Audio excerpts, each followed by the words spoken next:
Hello, I'm Jerry Goodspeed. And I'm JayDee Gunnell. We're two of the gardening experts with the Utah State University Botanical Center in Caseville, Utah.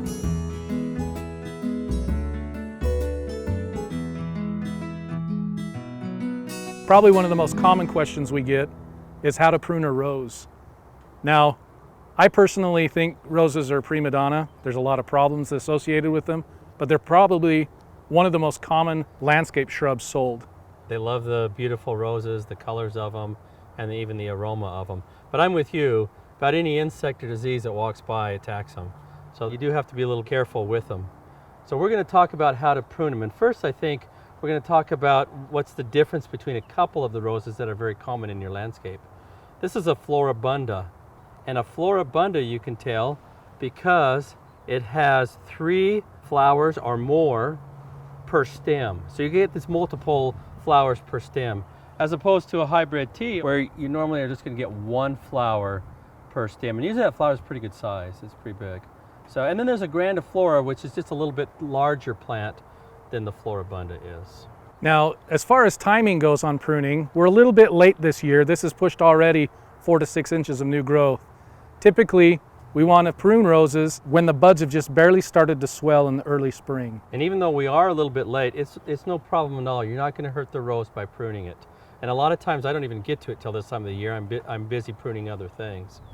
What's really important when you prune your rose is you are trying to find what you're going to keep, and then you're just going to remove everything else. And normally what we want is about 4 to 7 canes.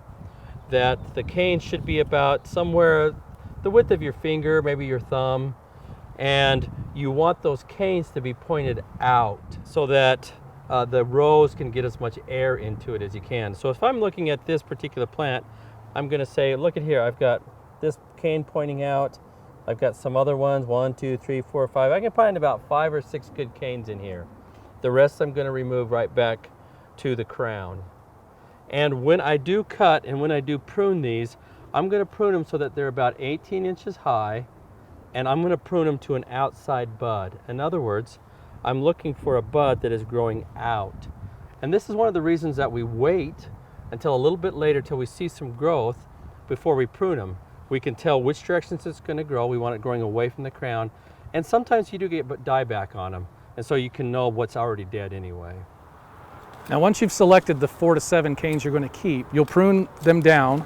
The reason for that is roses produce flowers on new growth, so you're going to be pruning them pretty heavy. After you've made those cuts, however, it's good advice to put some sealant, either a wood glue or a pruning seal, on those cuts to alleviate insects from laying eggs on the new tissue. Which they'll do, as we have said earlier, they're kind of the prima donna of the whole plant kingdom. For this and other gardening information, please visit our website at garden.usu.edu.